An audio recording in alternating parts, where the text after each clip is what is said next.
ڈر کی ایک ہی دقت ہوتی ہے کہ یہ کبھی بھی کم ہو سکتا ہے۔ آج ڈر کو بحال رکھنے کے لیے اور ڈر کو کم ہونے سے روکنے کے لیے اسلام آباد پولیس نے، میں نے دیکھا ہے کہ مختلف مقامات پر جو وہ مختلف لوگوں کو اریسٹ کیا گیا ہے، اور اس کی وجہ یہ تھی کہ تحریک لبیک پاکستان کے جو ذمہ داران ہیں ان کی طرف سے اعلان کیا گیا تھا کہ آج یعنی کہ جمعرات شام تک کی ڈیڈ لائن دی گئی تھی کہ تب تک اگر وہ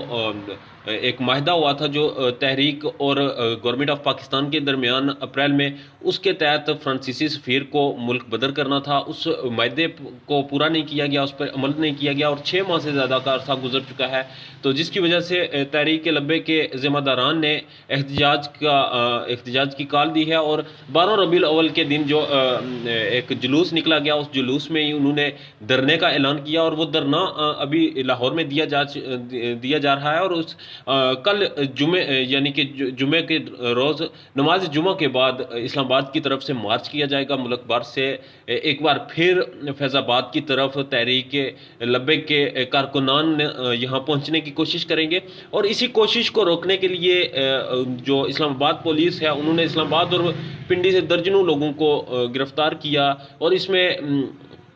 ظاہر سی بات ہے جو ایک سابقہ آپ کی ایفیلیشن تھی جن لوگوں کی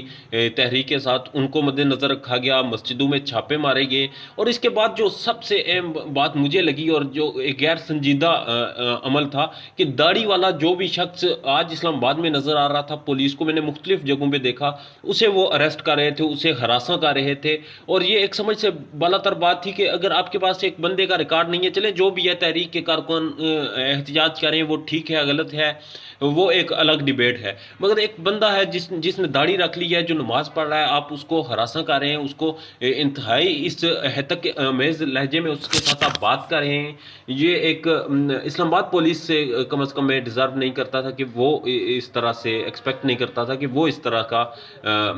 کوئی بیہیویئر اپنائیں گے، مگر یہ آج سارے معاملات دیکھنے میں ملے، تو جو کال ہے تحریک لبیک کی جانب سے، اس کا پس منظر بیان کرتے چلیں تو وہ معاملہ کچھ یوں ہے کہ اپریل میں تحریک لبیک کی طرف سے احتجاج کیا گیا، جس میں کہا گیا کہ فرانسیسی سفیر کو ملک بدر کیا جائے، کیونکہ فرانس میں حضور کریم صلی اللہ علیہ وسلم کی شان میں گستاخی کی گئی، تو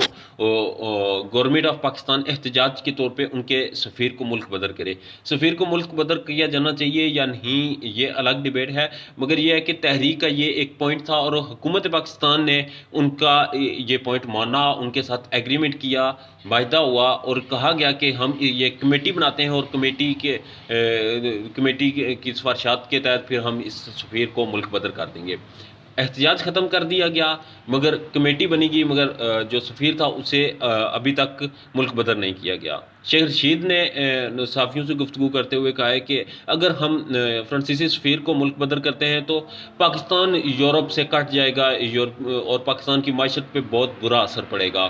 ظاہر سی بات ہے گورنمنٹ کے بھی کنسرنس ہیں، انہوں نے گورنمنٹ کو ریپرزینٹ کیا، اور ایک بات یاد رکھنے کے قابل ہے کہ شیخ رشید ہی وہ شخص ہیں جو پچھلی گورنمنٹ میں کہتے تھے کہ ختم نبوت کے معاملے کو وہ اس کو استعمال کر کے وہ اپنے بہت سے جو کام ہیں یا بہت سی جگہوں پہ وہ ہائی لائٹ ہوتے رہے ہیں کہ وہ ختم نبوت کے مجاہد خود کو کہتے تھے، مگر اس معاملے میں شیخ رشید ہی جو علماء اکرام ہیں، جو تحریک کے ذمہ داران ہیں، ان کے سامنے کھڑے ہوئے ہیں، اور وہ سفیر کو نکالنے کے سب سے زیادہ خلاف ہیں۔ مگر کل جمعے کے بعد بی بی سی کے مطابق، بی بی سی نے اس پہ پراپر ایک سٹوری کی ہے، جمعے کے بعد مارچ کیا جائے گا اسلام آباد کی طرف، اور اسلام آباد میں پھر میدان سجے گا، اور جب تک فرانسیسی صدر کو ملک بدر نہیں کیا جاتا تب تک یہ احتجاج جاری رہے گا، یہ کہنا ہے تحریک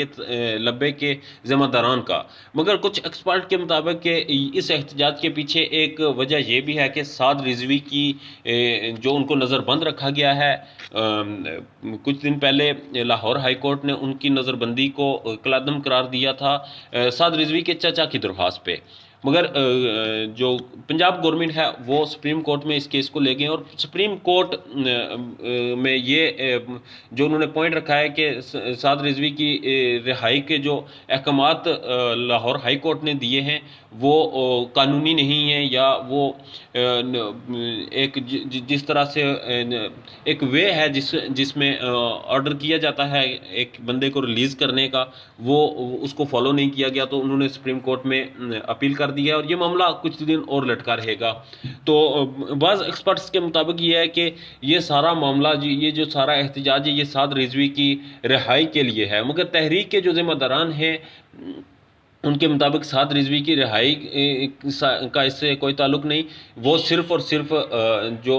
گورنمنٹ کے ساتھ معاہدہ ہوا تھا اس معاہدے کی روگردانی کی گئی گورنمنٹ کی طرف سے، اس پہ دوبارہ سے احتجاج کرنے کے لیے اسلام آباد کا رخ کر رہے ہیں۔ مگر اگر نیوٹرل ہو کے ہم دیکھیں تو کسی نہ کسی جگہ پہ سعد رضوی کی نظر بندی میں بھی گورنمنٹ پر پریشر ڈالنے کی کوشش کی جائے گی اس احتجاج کے تھرو، اور اگر یہ احتجاج ایک طویل عرصہ گزارتا ہے یا یہ احتجاج طویل ہوتا ہے تو گورنمنٹ موجودہ گورنمنٹ کے لیے اور جس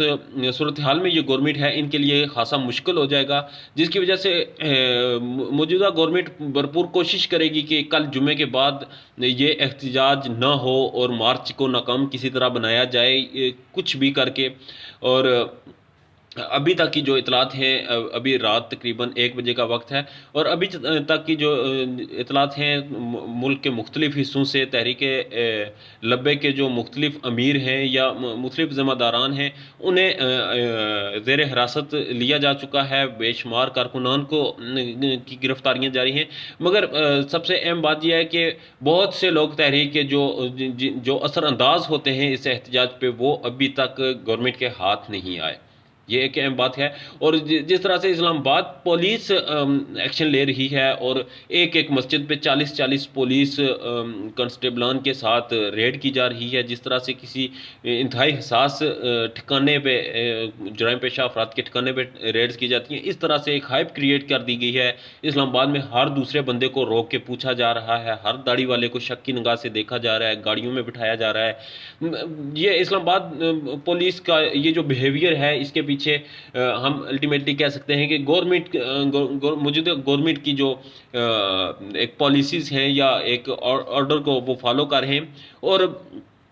آج کے دن جمعرات کے دن مجھے نہیں یقین کہ جو اسلام آباد کی سڑکوں پہ بندہ باہر گم گیا اس نے پولیس کو ہائی الرٹ نہ دیکھا ہو، مختلف مساجد میں چھاپے مارتے ہوئے نہ دیکھا ہو، اور یہ بھی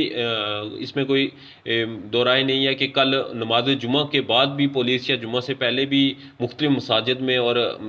تحریک لبے کے جہاں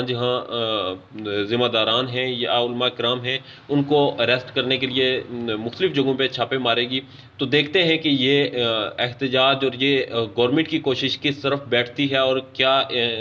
اس پہ مزید اس پہ فالو اپ ہو سکتا ہے یا کیا اس کا رزلٹ نکلتا ہے۔ کل ہم دوبارہ اس پہ ویڈیو کریں گے، اور کل شام کو یہ ظاہر سی بات ہے کل پورے دن کی اپڈیٹس دوبارہ ہم دیں گے اور دیکھتے ہیں کہ گورنمنٹ آف پاکستان کیا پالیسی اپناتی ہے، اور تحریک کے جو کارکنان ہیں ذمہ داران ہیں وہ اپنے ذاتی مفاد یعنی کہ سعد رضوی کی گرفتاری پہ ان کی رہائی پہ کمپرومائز کر لیں گے، یا پھر حکومت کے ساتھ کسی اور طرز کے معاہدے پر دوبارہ راضی ہوں گے، یا پھر ان کے خلاف طاقت کا استعمال کیا جائے گا اور طاقت کے ذریعے انہیں خاموش کروایا جائے گا، جو کہ ایکسپرٹس کے مطابق طاقت کا استعمال اس وقت جو موجودہ گورنمنٹ ہے اس کی فیور میں بالکل نہیں ہے۔